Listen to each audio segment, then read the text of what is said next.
Bueno, iglesia, un saludo para todos y el tema que Dios ha puesto en mi corazón y que nos ha dado para el día de hoy se llama ¿qué? Mi primer amor. Ahí todos, ay, sí, ay, qué lindo. Hoy era preciso, que era lo que necesitaba escuchar. Bueno, y es un tema que muchas veces hablamos, sentimos y en nuestra vida cotidiana siempre nos referimos mucho a ese primer amor, ¿cierto? Y a veces nos preguntamos, bueno, ¿qué es ese primer amor? Y si usted se pone a buscar en el diccionario, a encontrar algunas definiciones, dice, es ese que nos robó el corazón, nos robó el alma, nos robó la mente por primera vez. Ese es el amor verdadero. Hay más de uno que ya está por ahí volando en los tiempos, quién sabe de cuándo, cuando se enamoró. Pero quiero que tengas presente esa parte de que el amor, ese amor verdadero o ese primer amor es ese que te roba, ¿qué? El corazón, el alma y la mente. O sea, todo sentimiento te lo cautiva, te cautiva los pensamientos y te mantiene como expectante. No sé, alguno de ustedes de pronto humanamente aquí en algún momento se enamoró, ¿cierto? Los casados por ahí, todos los jóvenes no tienen derecho a esas cosas, no, mentiras. Pero realmente nosotros cuando nos ennoviamos y los que ya estamos casados, obviamente pues hubo ese enamoramiento, y aunque conocimos otras personas, llegó la persona que uno dijo, esta es, ¿cierto? La que me roba el pensamiento, la que me roba el corazón. Pero queremos, y Dios me hablaba acerca de eso, yo le decía, Señor, guarda nuestros corazones, enséñame, Señor. Porque muchas veces como hijos de Dios empezamos a conocerlo, empezamos a amarlo, a aprender de Él, pero llega un momento que tal vez ese amor hay que revisarlo, ¿sí? Y hay una palabra en Mateo 22, vamos a verlo en Reina Valera, Mateo 22, versículo 34, y vamos a mirar allí, Mateo 22, 34, perdón, y dice así. Y vamos a ir hasta el versículo 40. Vamos a ponerle mucha atención, leámoslo con bastante cuidado. Y dice ahí, entonces los fariseos, oyendo que en Reina Valera. Entonces los fariseos, sigamos la lectura. Entonces los fariseos, oyendo que había hecho callar a los saduceos. Ay, ¿cómo así saduceos? ¿Qué pasó? Si usted se devuelve unos versículos antes, los saduceos que no creían en que hubiera una vida después de morir, que no había resurrección, le habían dicho a Jesús, le plantearon algo para tentarlo, y él les había respondido, los había dejado callados. En esa parte, en ese versículo, hablaba y le decían, si un hombre se casa y una mujer se casa y se muere el esposo y luego se casa con el otro hermano y con toda la descendencia, de quién iba a ser esposa en el cielo. Y Jesús le decía, no, es que en el cielo no se darán en casamiento y no se casarán. Entonces después de esa parte dice, entonces los fariseos, oyendo que había hecho callar a los saduceos, se juntaron a una, todos felices, ya cayó a los saduceos, porque entre los fariseos y los saduceos, que creían diferente, siempre había como cierta rivalidad. Entonces dice, y uno de ellos, intérprete ¿de qué? De la ley. O sea, ellos interpretaban la ley de Moisés y la aplicaban según muchas veces su propia interpretación. Dice, preguntó por saber algo, por tentarle, iba a tentar a Jesús, a provocar, a mirar a ver qué decía, diciendo, 36, Maestro, ¿cuál es el gran mandamiento en la ley? Claro, ellos eran escribas. Entonces ellos, ¿qué hacían? Vamos a probar a ver qué tanto sabe Jesús, ¿sí? Porque ellos negaban y desconocían, e incluso se ponían en contra de aceptar que él podría ser el Mesías, el Hijo de Dios. Y le decía, ¿cuál es el gran mandamiento en la ley? 37, dice, siguiente. Jesús le dijo, amarás, ¿qué? Al Señor tu Dios con todo tu corazón. ¿Con un pedacito del corazón? No, es con todo tu corazón, con toda tu alma y con toda tu mente. Eso es lo que el Señor hablaba en Éxodo 20 cuando dio los mandamientos, y Jesús lo repetía. Y le decía, mira, amarás al Señor tu Dios con todo tu corazón, con toda tu alma, con toda tu mente, porque es la única forma realmente de amarlo y de expresarle y de vivir a Dios. Pero cuando Dios no ocupa nuestro corazón, cuando no ocupa toda nuestra alma, toda nuestra mente, ¿será que podremos conocerle de verdad? No podremos conocerle. ¿Y qué dice el 38? Este es el primero y ¿qué? Grande mandamiento. 39. Y el segundo es semejante: amarás a tu prójimo como a quién, como a ti mismo, como a ti mismo. 40. De estos dos mandamientos depende ¿qué? Toda la ley y los profetas. ¿Ustedes recuerdan cuántos mandamientos dio el Señor a Moisés? ¿Cuántos?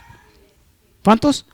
10. Y si usted se fija en los mandamientos, los primeros 4 mandamientos tienen que ver con el amor a Dios. Y del 5 al 10 tienen que ver con el amor al prójimo. Entonces Jesús sabía y decía, si tú amas a Dios con todo tu corazón, con todo tu alma, con toda tu mente, vas a cumplir los primeros 4. Y cuando ames al prójimo como a ti mismo, ¿vas a qué? A cumplir el resto. Y ellos quedaban asombrados por las palabras que Jesús les daba. Entonces el amor de Jesús es el que nos lleva a toda verdad. ¿Por qué? Porque Jesús es la palabra hecha carne, es el amor hecho carne. Y si no, en el versículo que dice en Juan 3:16, ¿qué dice? Porque de tal, Juan 3:16, busquémoslo. Dice que fue tal el amor que Dios, que ese versículo incluso lo sabemos y lo conocemos de memoria, pero no es solo saberlo de memoria. Y yo les preguntaba al Señor, mira, muchas veces conocemos mucha palabra, hemos recorrido ya cierto territorio en las cosas de Dios, pero aún el amor se nos queda corto. Y se nos queda muchas veces.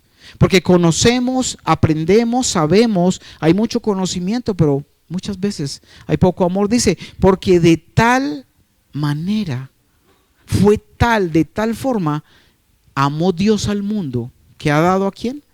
A su Hijo unigénito, el primero, el único, para que todo aquel que en Él cree, se mantiene, no se pierda, mas tenga ¿qué? Vida eterna. Y ese fue ese primer amor que Dios mismo nos dio ejemplo, dando a su propio Hijo y enseñándonos a través de Él que hay que amarlo con el corazón, con el alma y con la mente.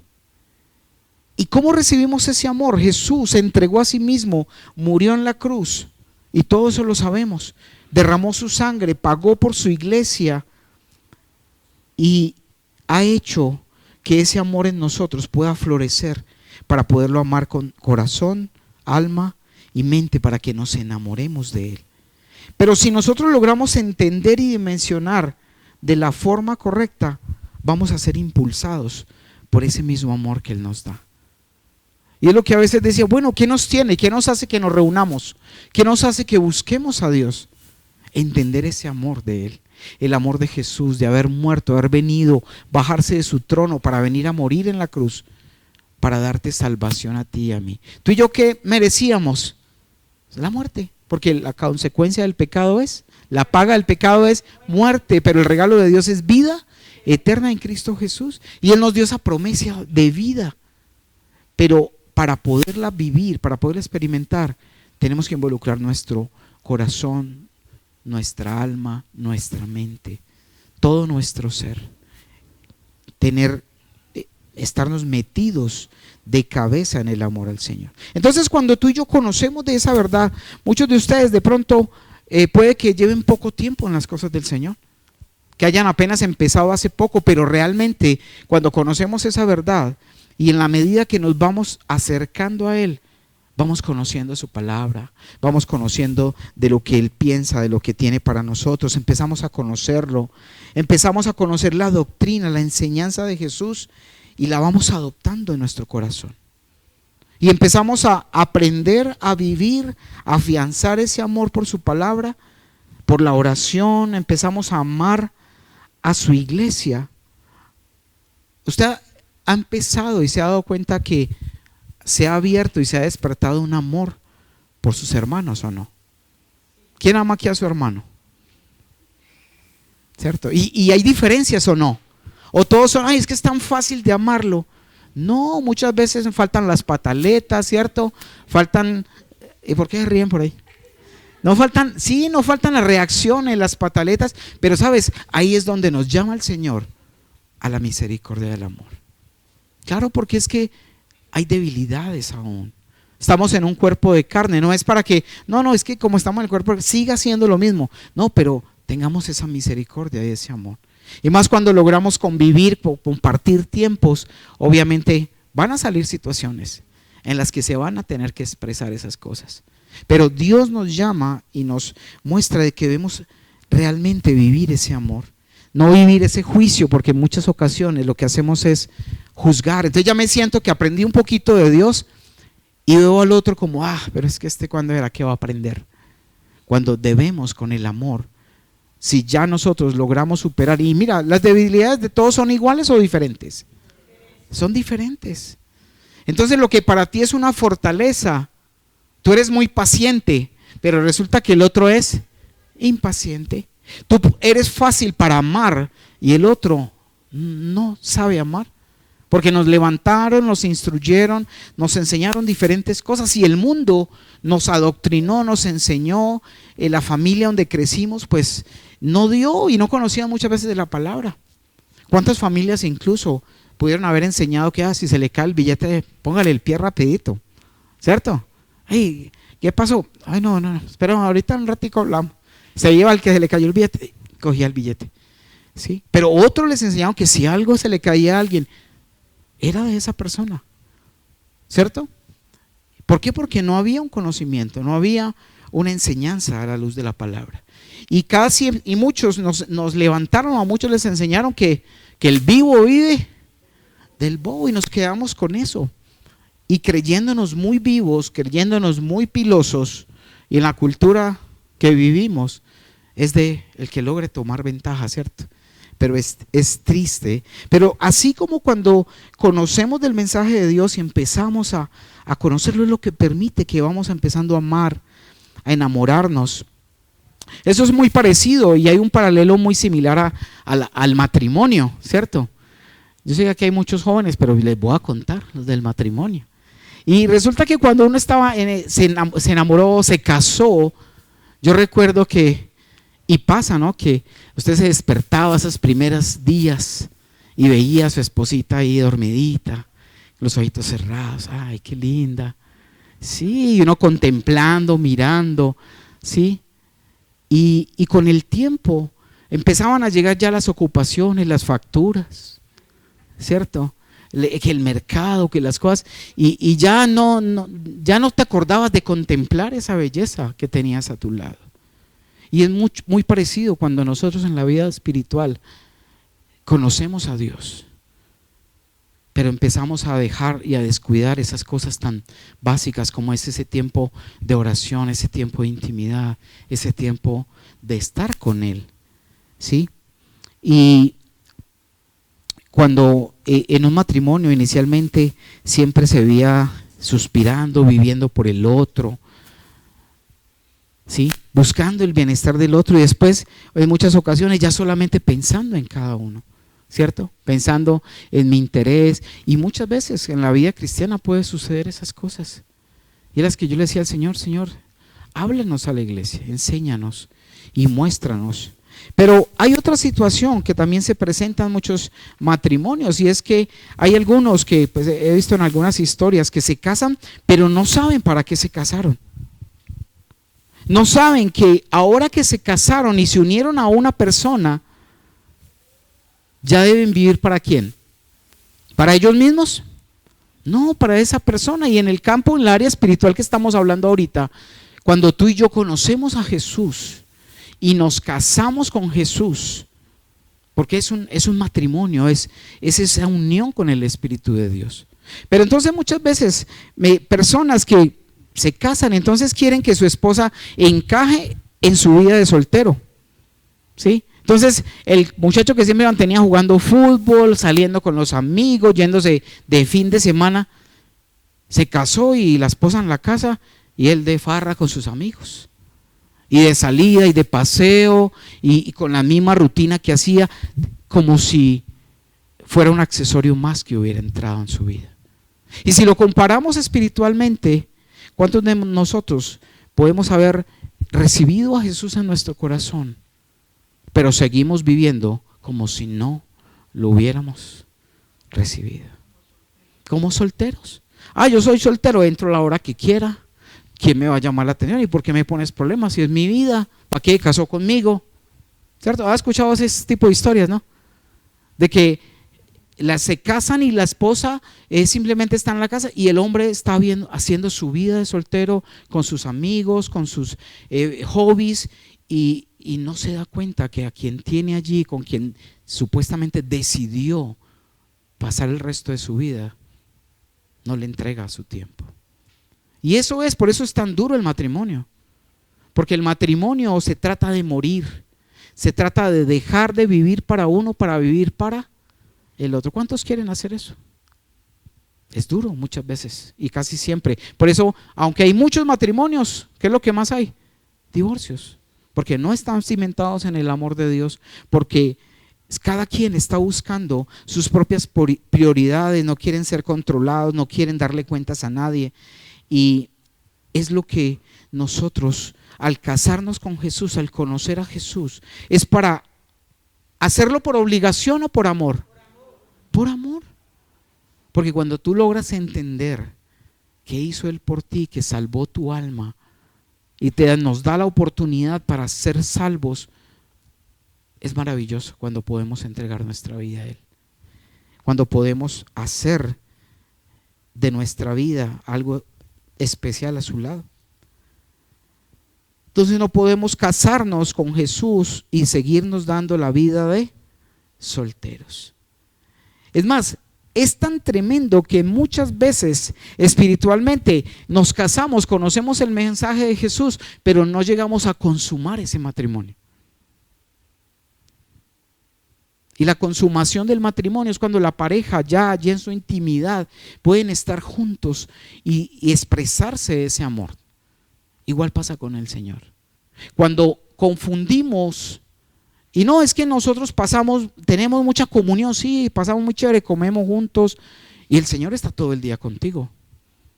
Pero una cosa es comunión y otra es intimidad. Tú no invitas a tus amigos porque vas a tener intimidad con tu esposa, ni a la familia, ¿cierto que no? Igual es con el Señor. Tú puedes estar comunicándote con Dios, puedes todo el día, Señor, gracias, Señor, qué bendición, Señor, que pase el bus, el metro no me vaya a dejar, llévame, ¿sí? Puedes hacerlo y eso es estar en comunión con Él. Sí. Y mucha gente, no, es que yo mantengo con Dios en todo el tiempo. Sí, pero tu intimidad con Él, ¿dónde está? ¿Los deja mucho el bus por ahí? El metro. Señor, que no venga tan lleno ese metro, por favor. Sí. La ventaja es que lo entran solo y lo sacan también. Sí. Entonces, nosotros necesitamos tener esa intimidad profunda con Él. Mira, eso es lo que enamora, lo que desarrolla. El perdón es la máxima, digamos, expresión de ese amor. Pero mira, si tú eres un cristiano de los que solamente te quedas con la comunión, rapidito se te va a acabar ese amor y realmente no vas a enamorarte y a vivir para Él y por Él. Hay gente que dice, son tan espirituales que creen que es que la parte íntima del matrimonio es como, no, es que eso, yo ya superé esas etapas. No, Dios lo puso y en la relación con el Señor, la intimidad es fundamental. Es fundamental para que te enamores, para que descargues todo tu peso, todas tus cargas, para que contemples a profundidad a tu Señor. Y puede que usted se sienta, y yo decía a veces, no, pero es que eso es muy fácil para las mujeres, porque es que ellos ven a Dios como, ellas lo ven como su amor, y uno cómo hace para ver a Dios así, ¿cierto? Como verlo de forma machista. Pero no, Es ese amor, esa relación de papá, esa relación de desnudarnos delante de Él, expresarle, entregarle todas nuestros faltantes y dejarnos amar por Él a través de su palabra. Pero sabes, hay algo que nosotros espiritualmente podemos ir, y el Señor me hablaba de eso, de que ese primer amor a veces lo podemos ir dejando de lado cuando nos enfocamos solo en el hacer, pero no en mantener una relación de amor con Él. Porque mira, tú conoces de Dios y cierto, este mensaje, uy, Jesús murió por mí, me dio vida, me dio algo nuevo. Pero a veces luego, sí, hay que ir a la iglesia, bueno, hay que leer. Y vamos enfocándonos y vámonos metiendo, o hay que evangelizar, o hay que compartir, o hay que ir a la reunión X, aquella. Y muchas veces nos enfocamos tanto en las actividades, en las rutinas del cristianismo, que en la misma relación con Él. No digo que sea malo hacerlas, pero si tú te metes y nos metemos solo en el trabajo a nivel de espiritual de iglesia, podemos ir descuidando esa relación que debemos mantener con Él. Y somos cristianos y leemos la palabra y vamos el domingo o el sábado a la iglesia, y eso como que nos da un poquito de impulso, pero el lunes otra vez mal, y cuando se están acabando las pilas viene otra vez el fin de semana, ¿sí? Pero la idea es que nos reunamos para darle gracias a Dios, para crecer, para que sea Él manifestándose en nuestro corazón. Pero hay algo muy tremendo, y es que el Señor, Él no mira las apariencias. Y puede que aparentemente todo se sienta muy bien y nos vea la gente y diga, uy, no, es que súper, mira, juicioso, va a la iglesia, hace esto, lee. Pero mira, Dios conoce tu corazón. Dios conoce cómo nos comportamos, qué hacemos y cuántas veces nos falta el amor verdadero, porque muchas veces fallamos en no tener misericordia, en no tener amor hacia las personas, en mirarlas tal vez como menos, o a veces mirarlas como con cierta desprecio, digámoslo así. Muchos de nosotros hemos conocido del Señor, hemos aprendido cosas y creemos que somos mejores porque ya hemos aprendido, o porque el Señor nos habla, o porque estamos en una doctrina sana que mismo Señor nos ha dado. Y vemos a otros que aún están aprendiendo y tal vez los podemos ver de la manera equivocada. No verlos con misericordia, no verlos con amor, sino tal vez sentirnos mejor. Pero Jesús siempre es el que nos ve, mira nuestro corazón, porque debemos mirarnos en el espejo de su palabra. Y esta mañana que yo le había orado al Señor por la noche, Señor, pues obviamente llegamos del viaje ayer apenas, y Señor, mañana necesitamos el mensaje que tienes para nosotros. Y en la mañana, muy cerquita a la hora de levantarme, el Señor, yo en los sueños, el Señor me hablaba específicamente de un versículo, y lo vamos a leer ahora. Y vamos a ir a Apocalipsis capítulo 2. Y fue algo bien especial porque era sobre este tema.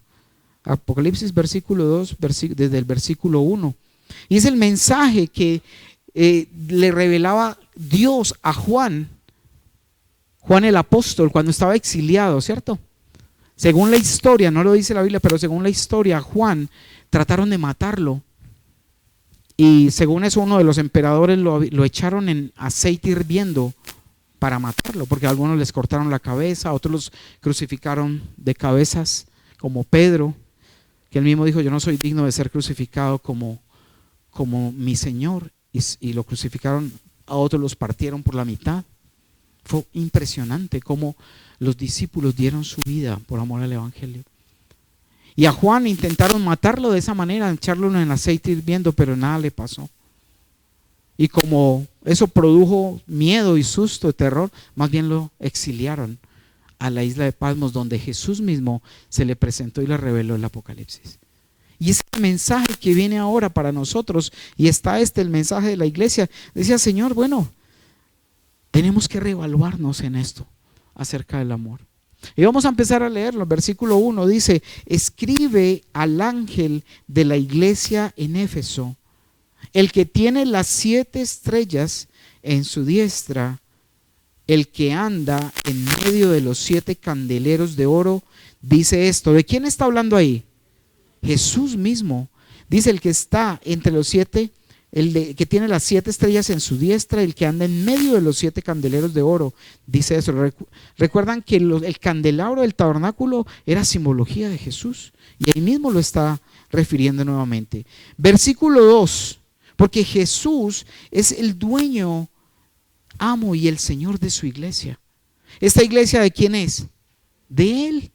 Nosotros solo somos simples servidores que estamos para orientar y guiarlos y cuidarlos como ovejas. Pero su iglesia es su iglesia, pertenecemos a Él. Y dice en el versículo 2, mira cómo dice: yo conozco tus obras. Mira, Dios es el que conoce tus obras, mis obras, el que evalúa, pesa nuestro corazón cada día. Y puede que aparentemente por fuera nos veamos muy bien. No, es que es cristiano, es que es de New Life in Jesus, es que es de nueva vida en Jesús. Pero mira, Jesús ve a través de la ropita, a través de todo nuestro corazón y sabe qué hay en nuestro corazón. Por eso él decía: yo conozco, y es un mensaje a la iglesia en este tiempo. El mensaje fue a las 7 iglesias y tú y yo debemos confrontarnos con cada uno de esos mensajes para que no vayamos a cometer los errores que él advierte en estos tiempos de las 7 iglesias. Y dice: yo conozco tus obras y tu ¿qué? Tu arduo trabajo. Conozco cómo actúas, conozco tu arduo trabajo, dice, tu paciencia. Yo conozco tus obras y tu arduo trabajo y ¿qué? Paciencia. Y que no puedes soportar a los malos. Y has probado a los que se dicen ser apóstoles y no lo son. ¿Y los has hallado qué? Vamos a ver ese versículo 2 para ampliar un poquito. Y él se da cuenta cuando trabajamos mucho en el ministerio. Él se da cuenta cuando trabajamos, cuando hacemos lo que él nos ha encomendado. Nos habla de que somos pacientes cuando enfrentamos incluso cada trabajo, cada situación que él nos pone. También habla de algo bueno a la iglesia, y es que no soporta a los malos. Y cuando habla de no soportar a los malos, no es que es que no me lo aguanto, es que es tan malo. No, habla de que se identifica cuál es un bueno proceder o un incorrecto proceder. Por eso dice: no soportas, no puedes soportar a los malos. O sea, no abrazas el pecado, no abrazas la iniquidad, no permites que haya algo que es contrario a la palabra de Dios. O sea, que ahí está hablando de una iglesia que está cimentada, que está centrada en un evangelio puro, ¿cierto? Porque dice: conozco tus obras, trabajas, tienes paciencia, que no puedes soportar a los malos y has probado a los que dicen ser. O sea, identificas, iglesia, a aquellos que no están alineados con la enseñanza de Jesús, ¿cierto? Entonces hay algo que tiene que ver con nosotros, ¿no? Con la iglesia que está haciendo, o al menos está conociendo y conoce una verdad, y conocemos las enseñanzas de Jesús, de que no se permite, no nos podemos permitir el pecado, no nos podemos permitir la inmoralidad, el libertinaje y vivir nuestra vida como si fuéramos dueños de nuestra vida, porque se la debemos ¿a quién? A Él. Vamos al versículo 3 y dice: yo conozco, y ha sufrido. Mira, el Señor sabe, ha sufrido. ¿Quién ha sufrido acá? Por guardar la palabra, por tratar de hacerlo lo que el Señor dice. Eso produce sufrimiento. Cuando hay que tener paciencia, amor, cuando hay que bajar la cabeza, cuando hay que obedecer, eso trae cierto grado de sufrimiento. Tu carne sufre, mi carne sufre, pero tiene que sufrir porque hay que aplastarla. Dice: y has sufrido y has tenido ¿qué? Paciencia. Él conoce y ve que hemos hecho cosas y que también hemos tenido paciencia, y que tienes paciencia, y que tal vez ya no te desbordas como lo hacías antes, o al menos lo haces en menor grado. Y has trabajado arduamente por amor ¿a quién? De mi nombre, dice Jesús. Has trabajado arduamente, por amor de mi nombre. ¿Y qué lleva a trabajar? el amor. ¿Recuerdas cuando, mira, alguien me decía, que hablábamos con alguien y estaba empezando en la iglesia y le hablaba con mucho amor a alguien, le decía, mira, es que Jesús, es que lo que Dios ha hecho por nosotros, y la otra persona le decía, es que usted apenas está en ese primer amor. ¿Le ha pasado que alguien le diga así? Es que usted apenas está en los primeros pinitos del amor. Y ahorita vamos a ver qué pasa con eso, con ese amor, ese primer amor. Y dice, has tenido paciencia, has trabajado arduamente por mí, por amor de mi nombre, y no has desmayado. Y en medio de ese sufrimiento has tenido paciencia, has trabajado arduamente por amor de mi nombre. Mira, y por fuera se ve todo muy bien. Y mira todas esas características, ¿son buenas o malas? Buenas, y mira, Jesús mismo lo reconoce a la iglesia y tal nos puede decir, mira, veo que has estado luchando, que has estado caminando, que has estado guardando mi palabra, que tienes paciencia,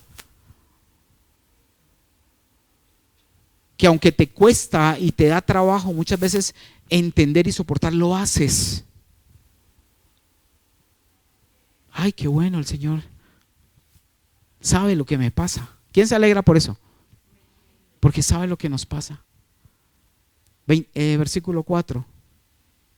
Pero mira, dice, aunque has hecho todo esto, aunque veo lo que haces, lo que pasa, lo que sufres, lo que sientes, tengo algo contra ti.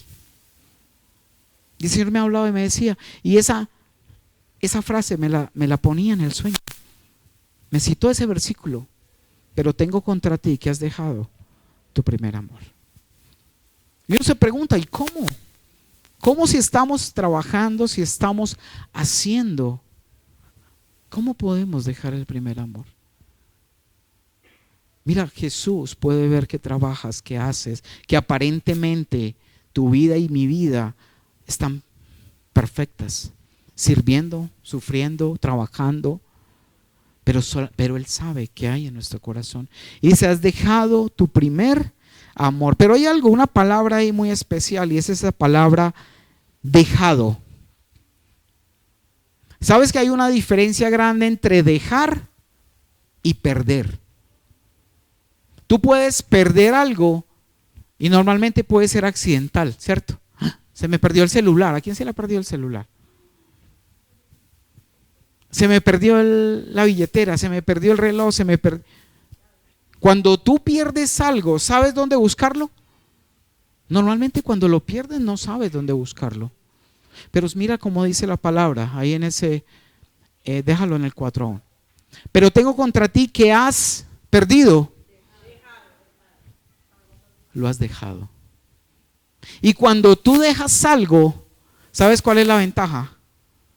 Que puedes saber dónde encontrarlo nuevamente. Y esa es la diferencia entre perder y dejar. Porque hemos dejado de lado muchas veces el amor que debe quemar en nuestro corazón cuando le hablamos a otros, cuando comunicamos la palabra, cuando hablamos con amor y ternura. Pero muchas veces fallamos porque nos metemos tanto en el hacer, en el conocer, en el entender, que vamos dejando de lado el hacer y el amor, hacerlo de la manera correcta, como el Señor nos lo dice. Alguien decía por ahí que cuando el amor muere, la doctrina ortodoxa es el cadáver. ¿Qué quiere decir eso? Que cuando nosotros conocemos de Dios, hemos aprendido qué le gusta al Señor, qué debemos hacer, cómo hacerlo, qué no hacerlo, pero no tenemos amor, nos volvemos solamente unos religiosos, y ese es el cadáver que queda en nosotros cuando dejamos el amor de lado. ¿Sí me estoy haciendo entender? Porque el amor es importante, es la esencia de nuestra vida. Y mira, y dice ahí la palabra, lo decía, cuidamos la verdad, defendemos la verdad, suceden cosas hermosas en Dios, pero sin amor todo es vano. Podemos saber mucho, conocer la palabra de pe a pa, de pasta a pasta, pero si no amamos, todo es vano, no sirve para nada.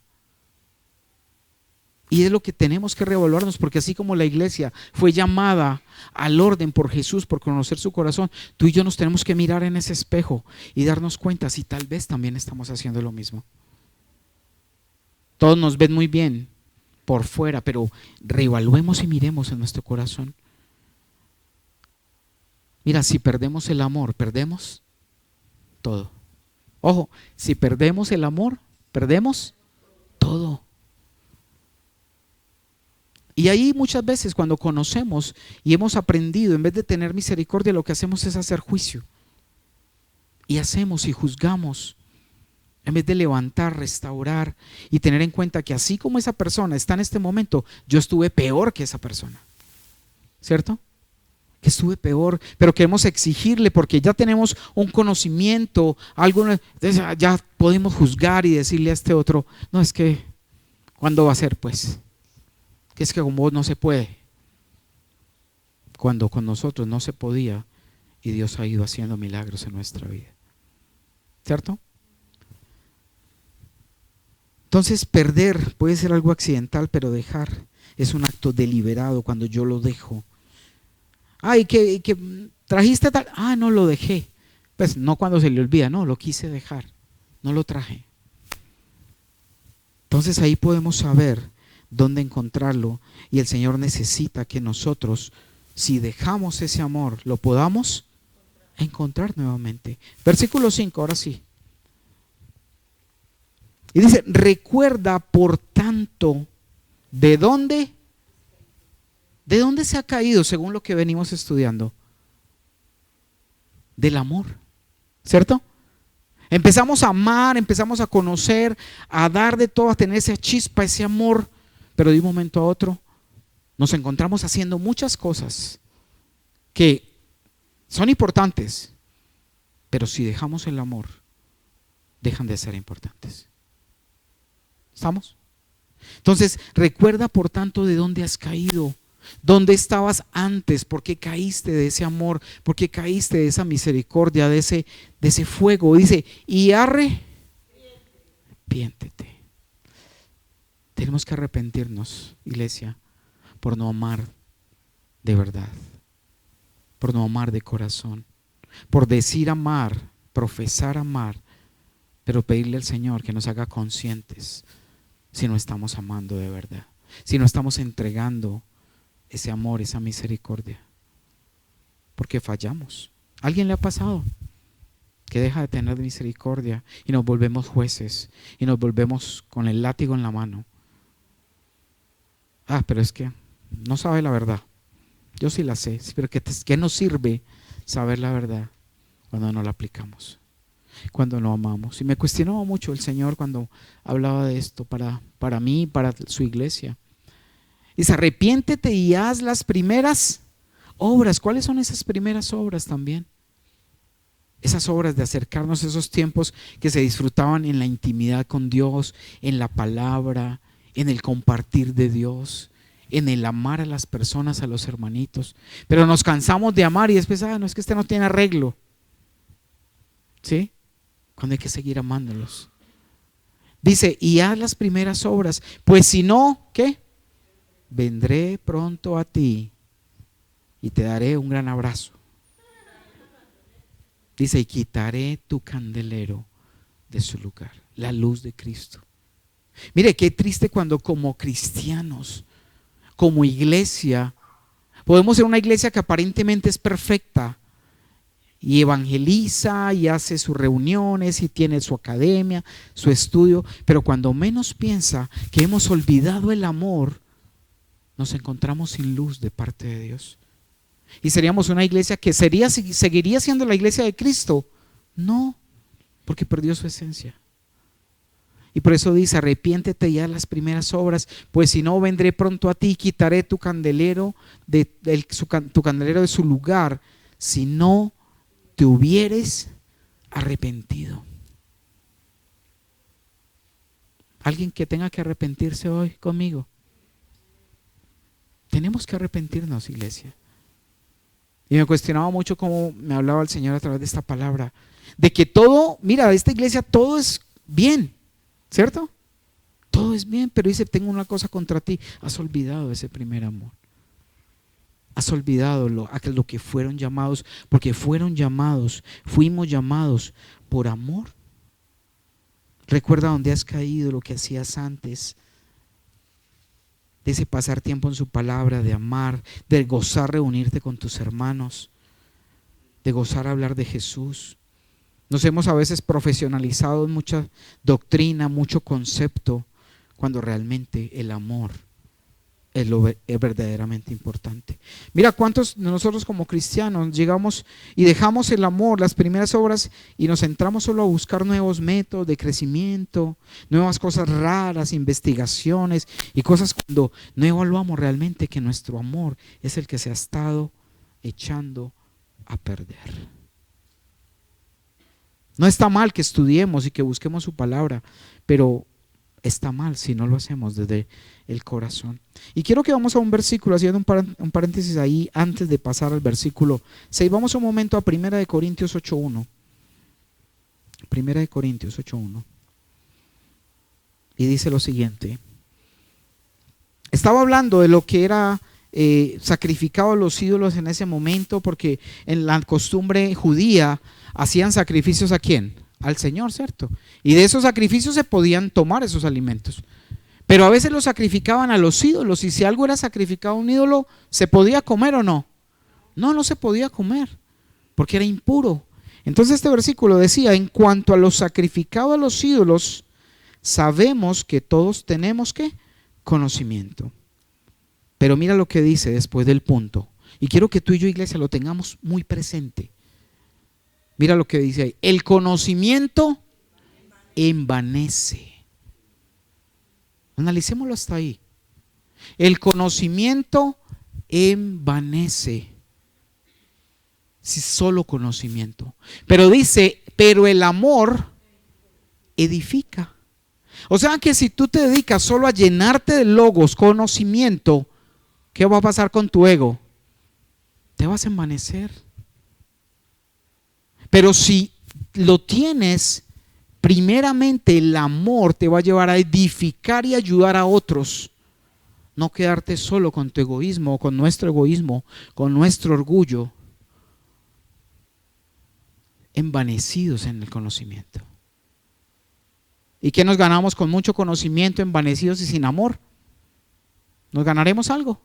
Nada, lo perderemos todo. Volvamos ahí otra vez al Apocalipsis donde estábamos. Versículo 6. Y sabemos que sin arrepentimiento no hay ¿qué? No hay perdón. No hay perdón. Y mira, hay algo que el Señor me mostraba, me enseñaba y decía, no podemos decir que amamos a Dios, pero no a su familia. Ojo, ¿cómo es? No podemos decir amar a Dios, pero no amar a su familia. Y no podemos amar a su familia si primero no le amamos a Él. ¿Sí ves el círculo? ¿Sí lo viste? No podemos decir amar a Dios y no amar. ¿Quién hay? ¿Aquí hay familia de Dios? Somos nosotros mismos, somos hermanos. Mira, y yo te digo algo. Tú tienes, alguien de aquí tiene un hermano, pues no, los que son hermanos no se miren. Tiene un hermano que es difícil. Alguien que tiene hermanos que son difíciles. Pero sabes que tú lo amas porque es tu hermano. ¿O no? ¿O qué padre le gusta que le hablen mal del hijo, así sea el peor? ¿Cierto que no? Mira, eso pasa con Dios. Y es lo que a veces no entendemos. Porque claro, el conocimiento nos ha llevado a envanecernos, a sentirnos mejores y a poder juzgar y a decir quién es bueno, quién es malo, o quién se acepta, quién no se acepta. Y algo que yo sentía una vez de parte del Señor que me mostraba era, a veces la gente de afuera, de la calle, cualquier persona, es un hijo de Dios que fue creado por Él, que Él no sabe que Dios es su papá. Pero igual al Señor le duele tanto el que está afuera como el que ya ha conocido de Él. Y ese es ese amor que es difícil muchas veces para muchos de nosotros comprender, pero que así es, que así funciona. tenemos que amarlo a Él para poder amar a su familia. Y el versículo 6, pero tienes esto, que aborreces las obras de los nicolaitas, las cuales yo... ¿Cuáles serán las obras de los nicolaitas? Los que no hacen colaitas. Ahora dice, no voy a volver a hacer colas, pastor, porque... No, mira, investigando acerca de nicolaitas, hay dos argumentos históricos, y es que parece que Nicolás era como un diácono que habían nombrado en los primeros tiempos de los apóstoles, pero él empezó a alejarse y apartarse y a predicar que si tú seguías las obras de tu carne, fornicación, adulterio, lo que fuera, eso no te implicaba nada en tu alma, ni perjudicaba tu salvación. Nada que ver con la gracia actual, ¿no? Con el evangelio de gracia, que dice que tú puedes hacer lo que quieras, mensajes del enemigo, y que nada pasa con tu salvación. Eso era falso. Pero si tú vas a la raíz etimológica de esa palabra nicolaíta, tiene que ver con una palabra compuesta que dice Nikao y Laos. ¿Y sabes qué quiere decir Nikao, Laos? Conquistar al pueblo. O sea que una costumbre nicolaíta es cuando nos enfocamos como iglesia solo a decir lo que al pueblo le agrada escuchar. Claro, y la carne le va a gustar.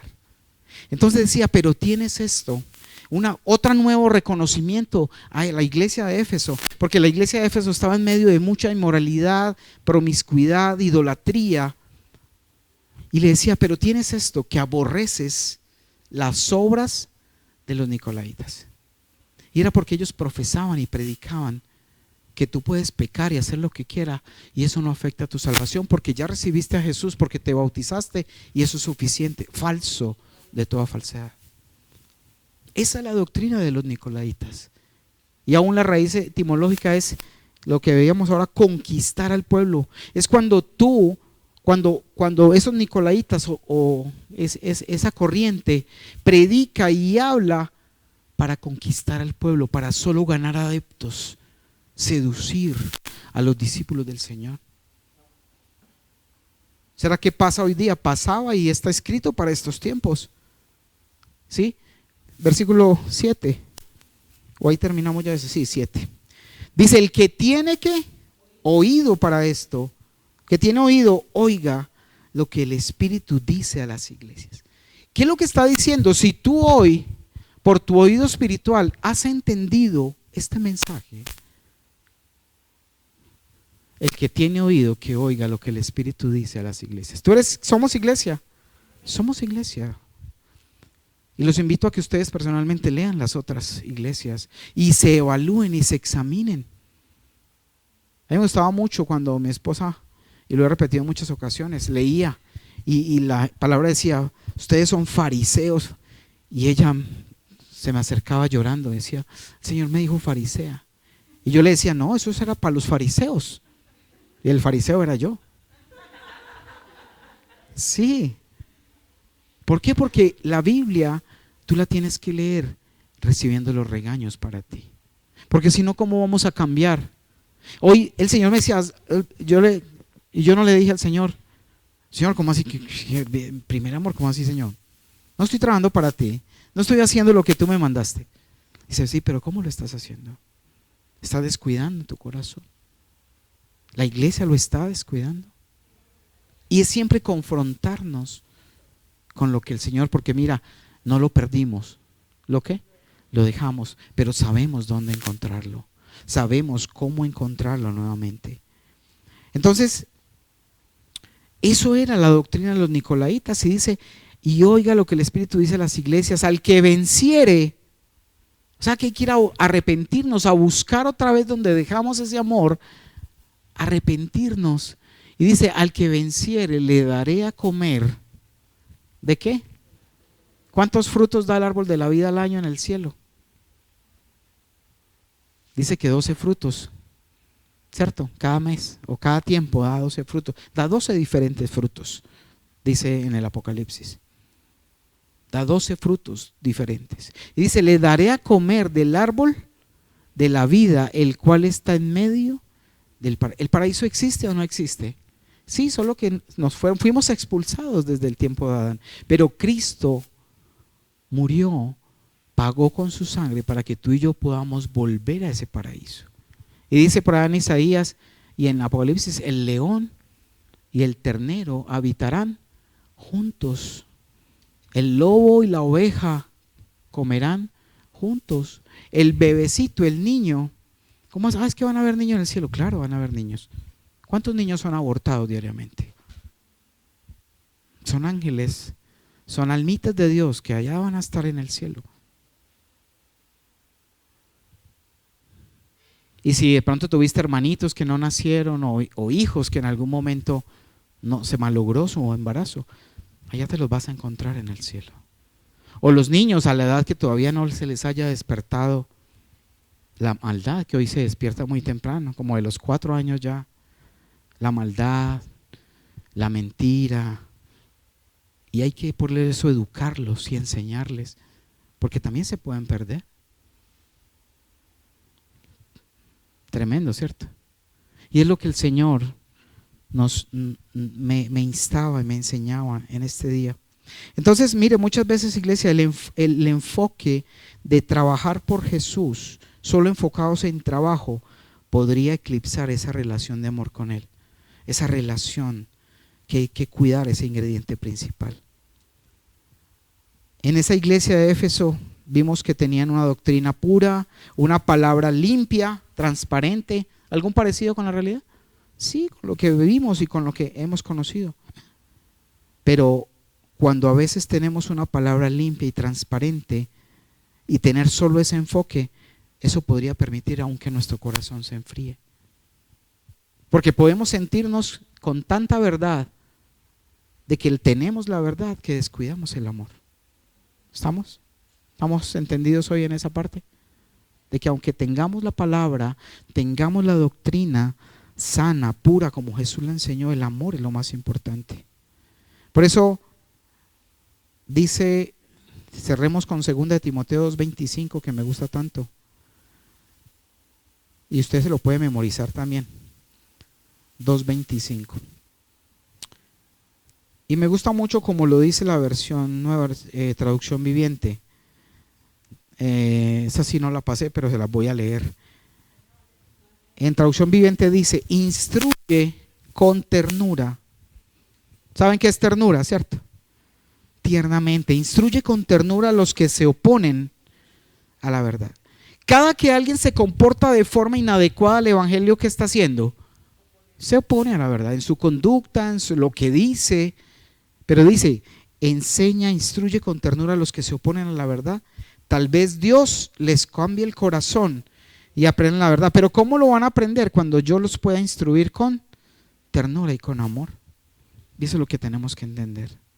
Que el amor es el que llega a transformar la vida de tu mamá, de tu hermano, de tus amigos, de tu pareja.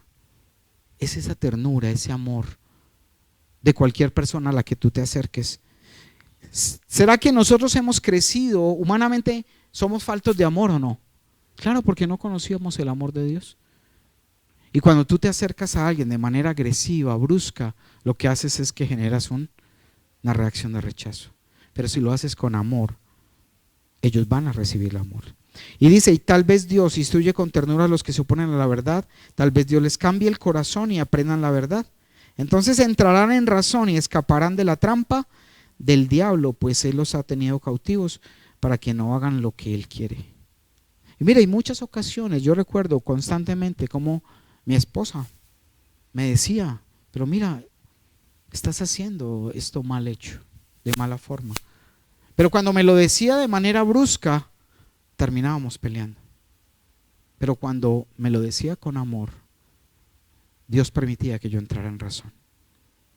De ahí que cuando tú hables con alguien, te dirijas, enseñes, debemos hacerlo con ternura. Mira, muchas gracias. Instruye con ternura, ¿qué? Leámoslo ahí todos. Instruye con ternura a los que se oponen a la verdad. Tal vez Dios les cambie el corazón y aprendan la verdad.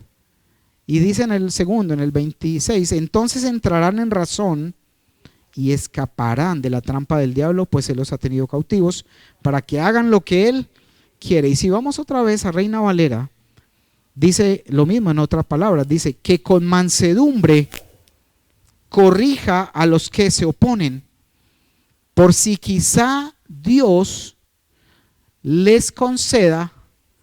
O sea que yo me puedo arrepentir cuando quiera o cuando Dios me lo conceda. Pero Dios lo concede cuando tú y yo lo enseñamos con ternura y amor. Si no lo hacemos de esa manera, vamos a ganarnos más bien un enemigo más. ¿Cierto? Porque no nos podemos sentir que somos los que más sabemos, los que más podemos, porque el conocimiento que hace envanece, pero el amor edifica. Regálame ahí, pianito, por favor. Iglesia, este es el mensaje que yo sé que necesitábamos. ¿Sí o no? ¿Alguien necesitaba hoy escuchar esto? Porque el amor es la base. Entonces volvamos a las antiguas cosas antes de haber dejado el amor allí esperando en la repisa. Y volvamos a amar, arrepintámonos y enseñemos. Mira, aún muchas veces con gente que no conoce de Dios y que hace conductas y cosas que para nosotros son intolerables, aún con amor y mansedumbre debemos referirnos a ellos, porque no conocen la verdad. Y mira cuántas cosas tú y yo no conocíamos, y aún así Dios tuvo misericordia de nosotros. Y aún a veces seguimos cometiendo cosas, olvidando, y Él sigue esperando con paciencia que cambiemos nuestra actitud. Cierra tus ojos, ponte en pie, vamos a orar, vamos a darle gracias al Señor.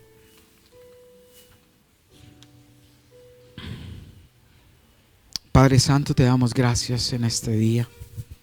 Padre, gracias por tu palabra, por el amor, Señor, que has permitido conocer y aún experimentar, aún entre nosotros mismos como hermanos, pero que sea un amor genuino, un amor que instruya con ternura, un amor que edifique, no un amor que juzgue, no un amor que condene, porque eso no es amor, Señor.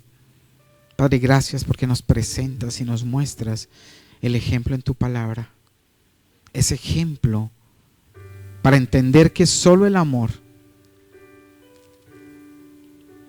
es la esencia de tu mensaje y de tu evangelio, que así como moriste por amor, nosotros debemos vivir por amor, Señor, y que para amar a tu familia tenemos que amarte a ti primeramente, porque si te amamos a ti o decimos amarte y no amamos a tu familia, es mentira, Señor. Tú mismo dices, ¿cómo puedes decir que me amas si al que puedes ver no lo amas? ¿Cómo me vas a amar a mí que no me ves? Pidámosle perdón al Señor allí por cada acto de desamor, por cada momento en el cual nos hemos vuelto jueces, nos hemos vuelto señaladores y aún nos hemos sentido mejor que otros. Perdónanos, Señor, limpia nuestros corazones, Padre, porque hemos fallado a ese mandamiento de sentirnos inferiores y a ver como mayores a nuestros hermanos. Y que aún aquellos que están fuera, que no conocen de tu palabra, son tus hijos, y te duele cuando los tratamos de la forma incorrecta, Señor. Y aún a los que están conscientes de que son tus hijos. Padre, líbranos, así como la iglesia de Éfeso, Señor. Líbranos, Señor, de la doctrina nicolaíta, y que podamos siempre saber que tú nos llamas a la santidad, de que tú eres nuestro esposo, Señor, el esposo de tu iglesia, y que necesitamos no vivir más como solteros, sino vivir como esos hombres y mujeres casados, dedicados a vivir para ti, Señor. Te damos gracias, Señor, por este día, por habernos permitido reunir nuevamente y por recordarnos tu palabra, Señor, tu amor y tu misericordia. Gracias infinitas, Señor, por permitirnos en tu inmensa misericordia seguir reunidos como tu iglesia para amarte, para aprender a vivir, aprender a amar y a seguirte cada día. Te damos gracias, te bendecimos, Padre, en el nombre poderoso de tu Hijo amado. Amén.